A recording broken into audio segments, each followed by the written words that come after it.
La visite du pape est encore une fois reportée. Le Saint-Père n'effectuera plus de déplacement pour Kinshasa en ce mois de juillet comme prévu. Une union de prière a été demandée par les évêques de la Cinco pour que le pape reprenne des forces et reprogramme sa tournée africaine.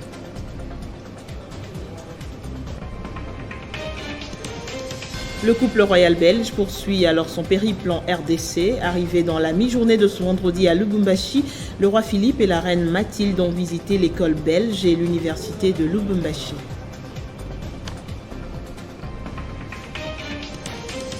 La Haute Cour militaire a rejeté ce vendredi la demande de médiatisation du procès Béa et compagnie, poursuivi pour atteinte à la sûreté de l'État. Aujourd'hui, les juges ont examiné la demande de liberté provisoire. Édition du journal sur Télé 5 en merci de nous rejoindre. Le Saint-Père n'effectuera plus de déplacement pour Kinshasa en ce mois de juillet comme prévu. Cette visite historique est reportée avec beaucoup de regrets. D'après les informations en notre possession, les évêques de la Cinco se sont réunis et demandent au peuple de Dieu de prier pour que le Saint-Père reprenne des forces et reprogramme donc sa tournée africaine. Communiqué du Saint-Siège sur le report du voyage apostolique du pape en République démocratique du Congo. Acceptant la demande de ces médecins et afin de ne pas compromettre les résultats des thérapies du genou encore en cours, le Saint-Père, à son grand regret, est contraint de reporter son voyage apostolique en République démocratique du Congo et au Soudan du Sud, prévu du 2 au 7 juillet, à une date ultérieure qui reste à définir.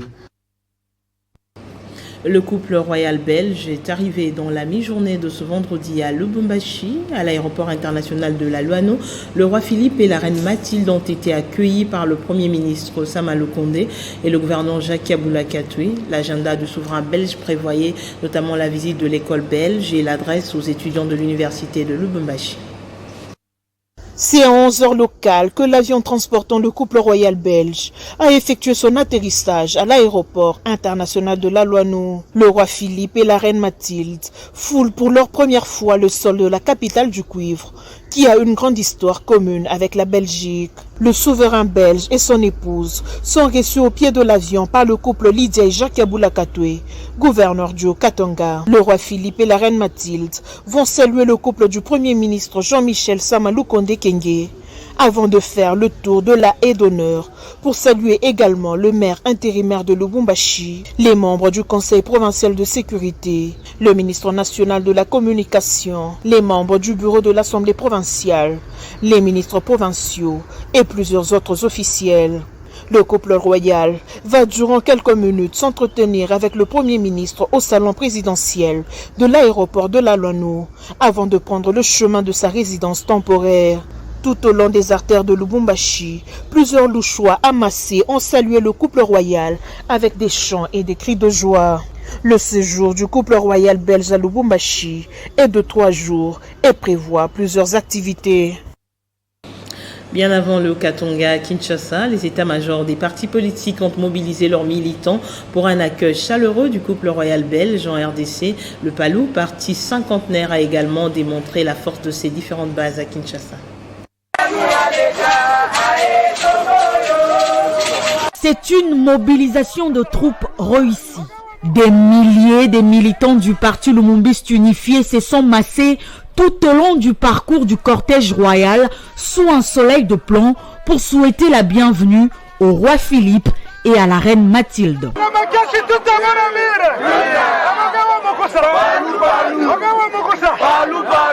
Drapeau bleu en main et banderole avec les effigies du professeur Willy Makiashi, secrétaire général et chef du parti, et de ses 2 adjoints, le ministre Didier Mazenga et le député national Justin Kilouba.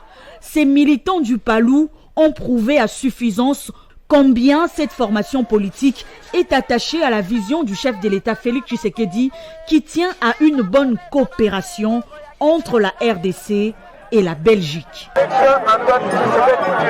De son côté, le roi Philippe fait part de ses plus profonds regrets pour les blessures infligées à l'ex-Congo belge durant la période coloniale, espérant marquer ainsi un nouveau départ dans les relations entre la Belgique et la République démocratique du Congo.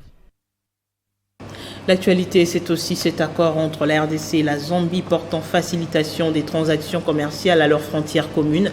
Le ministre national du commerce extérieur, Jean-Lucien Boussa, a été représenté à cette cérémonie qui a eu lieu dans la ville zambienne de Chingola par le gouverneur du Haut-Katanga, Jacques Kabula Katwe. Un accord qui permet notamment aux deux pays de mettre fin aux embouteillages des camions et à ouvrir leurs frontières au trafic 24 heures sur 24. Les camions en attente de formalités pour traverser la frontière congolaise s'étendent jusqu'à 50 km sur le sol zambien. Cette situation, qui cause un manque à gagner aux deux pays, a fait l'objet d'intenses séances de travail entre les experts congolais et zambiens de différents services œuvrant à la frontière à l'hôtel Protea de Chingola en Zambie, conduite respectivement par le gouverneur du Haut-Katanga, Jacques Kabula Katwe, représentant du ministre national du commerce extérieur Jean-Lucien Boussa, qu'accompagnait son vice-gouverneur Jean-Claude Confoy et le ministre zambien du commerce et industrie Chipo Kamulenga. Les deux délégations ont identifié les causes de cette congestion à la frontière, notamment le non-respect des heures d'ouverture et de la fermeture des frontières, l'insuffisance de la capacité d'accueil des camions du parking du côté zambien, ou encore la lenteur administrative du côté congolais, où les chauffeurs attendent entre 7 et 10 jours avant d'être servis. Voulant mettre en application les recommandations de leur chef d'État, Félix Tshisekedi de la RDC et Hakainde Hichilema de la Zambie, les deux parties ont convenu entre autres d'étendre les heures de service à leurs frontières communes 24 heures sur 24, d'ouvrir la frontière de Mokambo, Sakanya, Kipushi à tous les produits et d'appliquer les résolutions en matière du commerce de la SADC, du COMESA et de la Commission permanente mixte RDC Zambie. Nous vous réaffirmons l'engagement ferme du président de la République Félix Antoine Tshisekedi à collaborer étroitement avec la Zambie pour le bonheur des deux peuples. Les deux parties ont convenu de la mise en place des procédures de facilitation des échanges commerciaux à leurs frontières.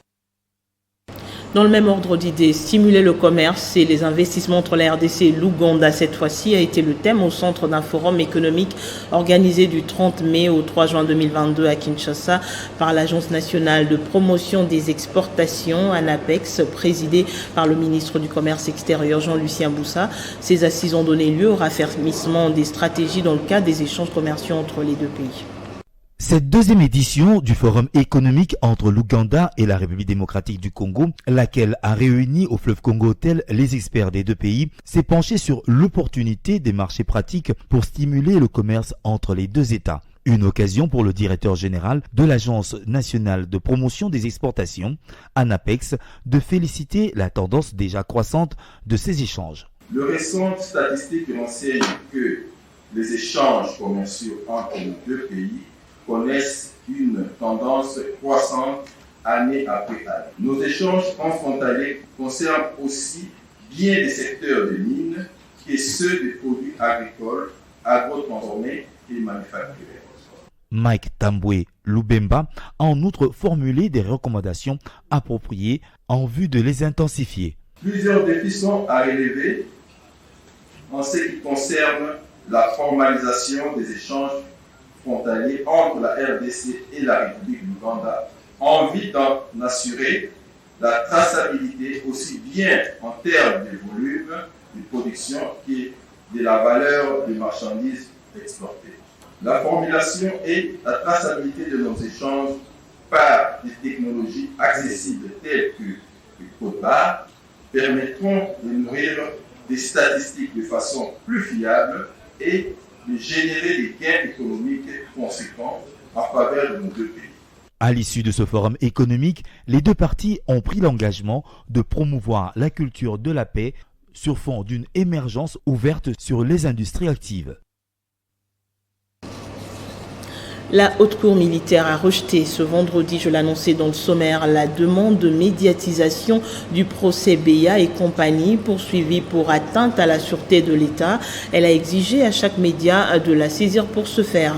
Aujourd'hui, les juges ont examiné donc la demande de liberté provisoire.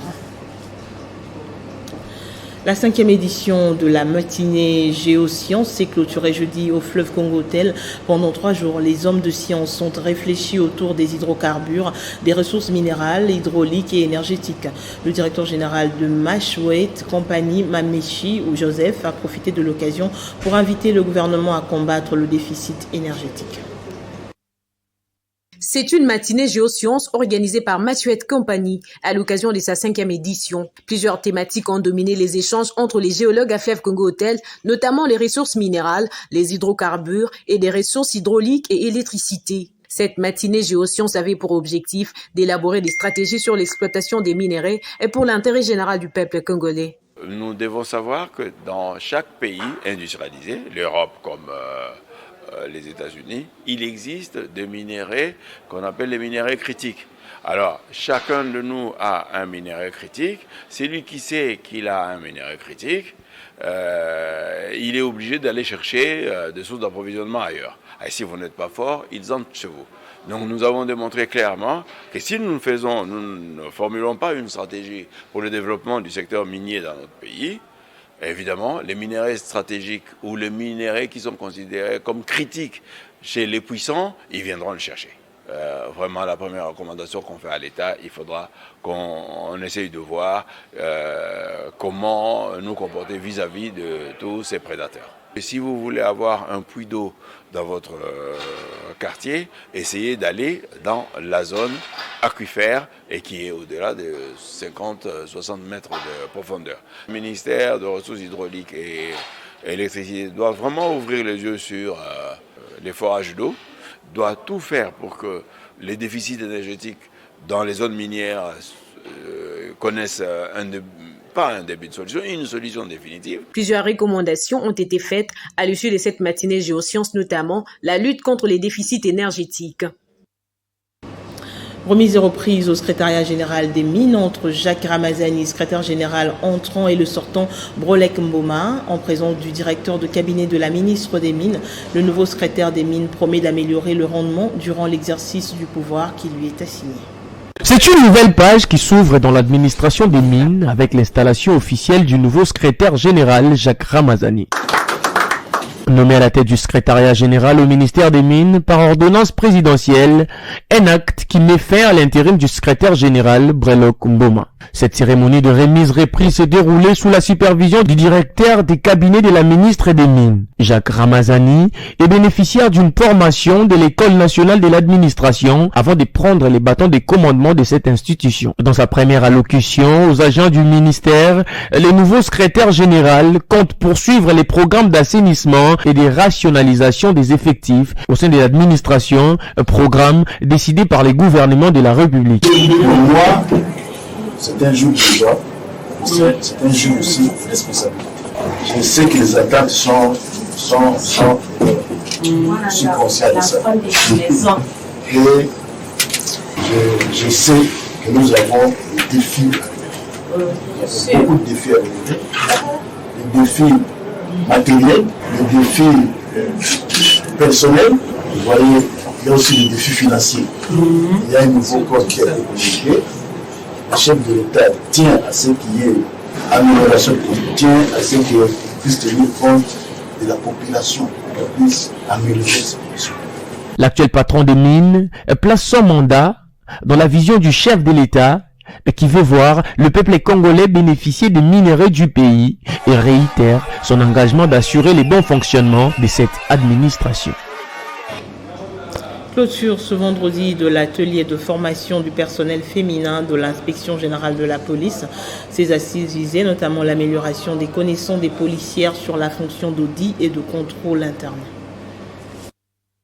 Pendant 5 jours, soit du 6 au 10 juin 2022, le personnel féminin de l'inspection générale de la police a été largement outillé sur la fonction d'audit et de contrôle interne au sein de la PNC à travers la méthode axée sur les modèles causaux.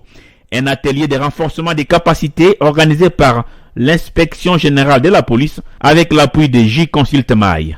Très chers séminaristes, je suis persuadée qu'en tant que femme, vous avez beaucoup à apporter à l'inspection générale de la police nationale congolaise. Ainsi, je vous invite à mettre en pratique toutes les notions apprises pendant ce séminaire. Que l'intégrité, la compétence, le dévouement et le patriotisme soient vos mots d'ordre.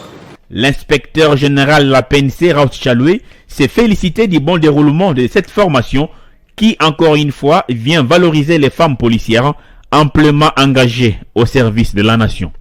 Présent pour clôturer ces assises, le vice-ministre de l'Intérieur, Jean-Claude Mandondo Moulipe, a promis d'accompagner l'IGPNC pour la réussite de sa mission. Je suis convaincu que le personnel féminin de l'inspection générale de la police nationale congolaise a été renforcé. Je réitère l'engagement du gouvernement d'apporter un appui considérable à l'inspection générale de la police pour un accompagnement aisé dans ces missions. La promotion du personnel féminin dans la police est l'un des engagements fermes du chef de l'État. Et à la Défense nationale, l'unité spéciale du 2e bataillon de combat en Jingle vient d'arriver à la fin de sa formation. C'est au centre d'entraînement de Kibomango où 3 mois exclusifs aux côtés des troupes françaises basées au Gabon suffit pour que cette unité arrive à maîtriser les us des combats en Jingle pour vider les restes des poches d'insécurité dans l'est de la RDC. Le ministre de la Défense nationale et des anciens combattants Gilbert Kabanda a clôturé la formation de l'unité spéciale du 2e bataillon de combat en jungle. Une unité qui vient faire face aux poches d'insécurité qui persistent dans l'est du pays et partout en RDC. 3 mois spécialement ont suffi. C'est au centre d'entraînement de Kibomango pour maîtriser les us du combat parfait en jungle et d'autres tactiques pour une armée moderne. Gilbert Kabanda Kourenga les a appelés à mettre en pratique toutes les notions apprises. À un mal approprié, il faut un remède approprié. Chers soldats et compagnons d'armes, nous attendons de vous la combativité, l'agressivité et la maîtrise de la force envers l'ennemi, qui est sans pitié, sans état d'âme, qui ne respecte aucune loi et n'admet aucune foi en dehors de la sienne. Se traduire en vécu quotidien et raviver votre flamme patriotique.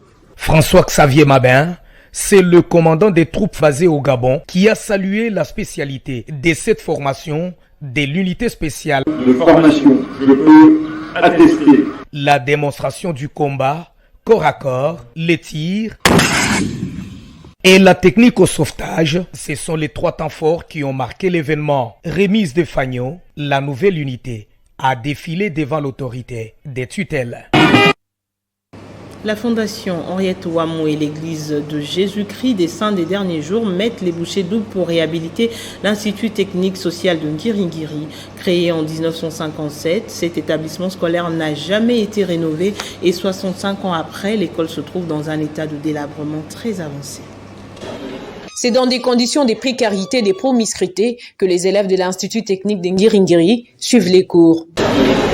Les enseignants de leur côté n'ont pas d'armoire appropriée pour garder les documents pédagogiques et la seule machine ordinateur que vous voyez ici est utilisée par plus de 100 élèves des sections informatiques de gestion. Face à ces conditions qui laissent à désirer, la Fondation Henriette Ouamou et ses partenaires de l'Église de Jésus-Christ des Saints des Derniers Jours mettent les bouchées doubles pour réhabiliter cet établissement scolaire créé depuis 1967. Cette école n'a jamais été rénovée et 65 ans après, se trouve dans un état de délabrement très avancé. Jeudi 9 juin dernier, la présidente de la Fondation Henriette Ouamou et un délégué de l'Église de Jésus-Christ des Saints des Derniers Jours se sont rendus sur place pour se faire une idée avant le lancement de travaux.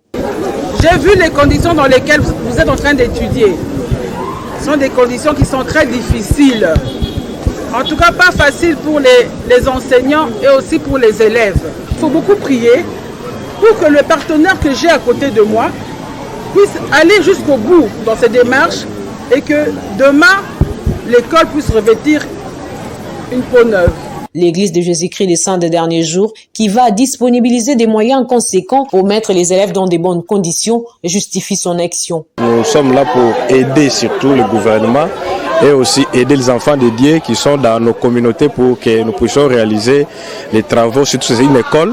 Nous voulons les réhabiliter pour que les enfants puissent étudier dans de bonnes conditions. La visite de ces jours a suscité une lueur d'espoir pour enseignants et élèves. Nous avons fondé tous nos espoirs sur l'honorable maman Henriette Ouamou et sur ce partenaire, particulièrement l'Église des Saints au Congo. Nous demandons à l'honorable Henriette Ouamou d'améliorer les conditions de nos salles de classe. Rappelons que l'Institut technique et social d'Ingiri est la toute première école du Zaïre qui avait organisé la section sociale seulement en 2010. Des sections ont été ajoutées, à savoir l'hôtellerie et commerciale de gestion. La gouverneure intérimaire du Lualaba, Fifi Masuka Saini, a renoué avec la visite des chantiers Kasulu, Wansela et autoroute sur la nationale numéro 39. Partout, l'autorité provinciale s'est rassurée elle-même dans les moindres délais du bon déroulement des travaux selon le cahier de charge en conformité avec la vision du chef de l'État. La journée de ce jeudi 9 juin 2022 n'était pas du tout repos pour Marie-Thérèse Masuka Saini, gouverneure intérimaire du Lualaba, qui a procédé à une série de visites d'inspection des travaux des routes qui s'exécutent à Kolwezi, chef-lieu de la province du Lualaba. La première autoroute qui voit le jour dans la province du Cobalt a constitué la première étape de la visite de l'autorité provinciale. Sur place, l'entreprise Sinomine qui est commise aux travaux est à la phase d'essai de la pose d'une couche de roulement. Marie-Thérèse Masuka Saini, qui avait dans sa suite le ministre provincial des infrastructures, a reçu des explications techniques en ce qui concerne le déroulement des travaux. La femme numéro 1 du Lualaba tient à la qualité de ce chef-d'œuvre infrastructurel et a promis de revenir dans les jours à venir pour s'assurer de l'amélioration ainsi que de l'avancement des travaux. Nous voulons d'une autoroute parfaite. Nous voulons aussi que quand les autres viennent chez nous, qu'ils puissent dire nous allons faire comme au Lualaba. C'est pourquoi nous sommes très stricts en ce qui concerne la qualité, en ce qui concerne les travaux, tels que ça se trouve dans le contrat. Pour l'entreprise Sinomine, les travaux de l'autoroute vont s'étendre sur 3 mois, bien avant d'amorcer la construction des drains avant la saison des pluies. Nous nous occupons de la modernisation de la route N39. Ça fait une totalité de 60 km. La tronçon qu'on travaille actuellement, ça fait 28,4 km jusqu'au rond-point Mangage. La gouverneure intérimaire a ensuite inspecté les travaux relatifs à la pose de la couche de roulement sur le tronçon allant de la route Wansela, passant par bypass jusqu'à la route nationale de contournement numéro 39, une route d'intérêt touristique pour la province du Cobalt. Travaux exécutés par les entreprises Muska Engineering et Invest Congo. En éducation, c'est dans le cadre du nouveau projet intitulé Projet équité et renforcement du système éducatif perse que les points focaux de Kinshasa du ministère de l'EPST ont débuté des séminaires d'orientation sur le mécanisme de gestion des plaintes et de formation sur la gestion des cas d'abus sexuels en milieu scolaire. C'est un projet qui vise à renforcer les systèmes fondamentaux de l'éducation. Outiller les points focaux, des connaissances et des capacités nécessaires sur le fonctionnement du mécanisme de gestion des plaintes ainsi que sur la gestion des cas des abus sexuels. Quel est l'objectif de cette formation? Le mécanisme de gestion des plaintes, c'est un mécanisme qui a été mis en place pour le traitement et la résolution des plaintes avec réponse aux plaignants, parce que pour résoudre les problèmes des situations compliquées et conflits au sein du ministère de l'EPST. Nous voulons aboutir au fait que les points focaux connaissent et s'imprègne du mécanisme de gestion des plaintes pour la gestion des plaintes au niveau des sous-divisions et provinces éducationnelles. Parce que c'est important que les points focaux sont là comme point de recueil pour recueillir les plaintes et résoudre ces plaintes au niveau de sous-divisions et division de l'EPST. Depuis des séminaires pour les points focaux, dans le groupe des acteurs éducatifs de la Tchangu et Moamba, au centre Leloba de Lemba, et ceux de la Lukunga et de la Funa regroupés au C-Format. Je remercie le formateur et surtout le ministre de l'EPST d'avoir permis qu'il y ait cette formation et qu'il y ait la gestion des conflits au niveau de la base. On leur promet simplement un travail de qualité qu'on doit les fournir pour qu'ils puissent être un peu allégés dans la gestion de ce genre de conflits. Il y a trop des abus au niveau de l'enseignement et nous avons accepté de faire cette formation pour nous aider entre nous, les enseignants. À noter que cette formation est une sous-composante du projet PERS du ministère de l'EPST en vue de créer un environnement sécurisé et inclusif dans les écoles primaires et renforcer les systèmes fondamentaux de l'éducation. Et l'ASBEL, la dignité humaine qui s'engage dans la prévention et la prise en charge psychosociale des violences basées sur le genre à base communautaire en faveur des femmes et filles du Nord et Sud Kivu dont le lancement est intervenu ce vendredi à Kinshasa. À l'issue d'un atelier de 2 jours, la dignité humaine a procédé ce vendredi au lancement officiel de son projet sur la prévention et la prise en charge psychosociale des violences basées sur le genre à base communautaire. Ce projet, qui sera piloté dans l'est du pays, a été lancé par la présidente du conseil d'administration de cette structure, Elodie Tamuzinda, qui n'a pas manqué de donner à l'assistance les différentes motivations de ce projet qui va contribuer à revoir la question psychosociale du Congolais. Aux membres et réseaux partenaires de la dignité humaine ASBEL, qui a duré 2 jours et c'est du 8 au 9. Ce projet a une grande importance dans la société, surtout qu'elle touche la population victime dans l'Est, a fait savoir Madame Rinel Etenkoum de Guise Backup Santé, qui encourage la vision de la dignité humaine ASBEL. Progressivement, nous avons aussi atteint la RDC au travers du financement de FCDO. Et ces financements-là, il n'est pas assez énorme pour que nous puissions faire des constructions pour le moment. Mais espérons, peut-être avec l'extension du projet, nous aurons encore de fonds qui pourront nous permettre, peut-être dans la suite, aussi apporter de tels appuis dans la construction, la réhabilitation des infrastructures, et je pense que c'est possible. Plusieurs personnalités politico-administratives, militaires et policières ont pris part à cette cérémonie du lancement de ces vastes programmes. On en vient au communiqué de la SENSAP. La Caisse nationale de sécurité sociale des agents publics de l'État, SENSAP en sigle, porte à l'attention de tous les agents de carrière des services publics de l'État mis à la retraite avant l'année 2017, ainsi que leurs rentiers, conjoints, survivants et orphelins, y compris ceux des agents décédés en cours de carrière avant 2017, qu'ils sont dorénavant assujettis au régime de sécurité sociale de la SENSAP. Conformément à la vision du chef de l'État, ce transfert fait suite à la réforme de la retraite pilotée par son Excellence, Monsieur le Vice-Premier ministre, ministre de la fonction publique, suivant les résolutions du Conseil des ministres du 13 mai 2022. Cette réforme offre l'avantage d'une augmentation allant de 300 à 800% des montants de pension et rentes servies actuellement par l'État aux bénéficiaires concernés à condition de remplir les critères légaux de maintien de droit. De ce fait, toutes les personnes concernées devront se préparer pour un contrôle des dossiers physiques et l'octroi de la carte de sécurité sociale de la SENSAP dans la période du 1er juin au 8 juillet 2022. Les dossiers à présenter est composé de documents ci-après: une carte d'identité valide, une copie de l'acte d'admission sous statut, une copie de l'acte de mise à la retraite, l'acte de mariage, l'attestation des compositions familiales. Si le titulaire est décédé, les ayants droit devraient adjoindre à ces documents l'acte de décès du titulaire de la pension, l'attestation de veuvage, le procès verbal du conseil des familles désignant le liquidateur et l'attestation de fréquentation scolaire des enfants de l'agent décédé. Pour les bénéficiaires basés à Kinshasa, le contrôle s'effectuera aux installations de la SENSAP 6 au numéro 473, boulevard Lumumba, 8e rue Limité résidentielle, et au 2e niveau L4 du bâtiment de la fonction publique à la Gombe. En province, aux différents sites qui seront communiqués par les chefs des divisions provinciaux de la fonction publique en charge de retraités et des rentiers. Tous les paiements effectués actuellement par les trésors publics au profit des personnes concernées seront définitivement clôturés dès début juillet 2022. Seuls les bénéficiaires ayant participé au contrôle continueront d'être payés par la SENSAP. Pour plus d'informations, les personnes concernées peuvent contacter la SENSAP au numéro 082 99 08 482. Place au rappel des principaux titres. La visite du pape est reportée. Le Saint-Père n'effectuera plus de déplacement pour Kinshasa en ce mois de juillet comme prévu. Une union de prière a été demandée par les évêques de la Cinco pour que le pape reprenne des forces et reprogramme sa tournée africaine. Le couple royal belge poursuit son périple en RDC. Arrivé dans la mi-journée de ce vendredi à Lubumbashi, le roi Philippe et la reine Mathilde ont visité l'école belge et l'université de Lubumbashi.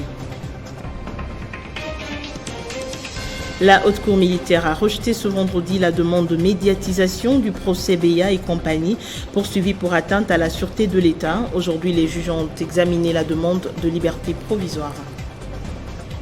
Merci de votre attention et sur Télé 50, l'actualité reste en continu.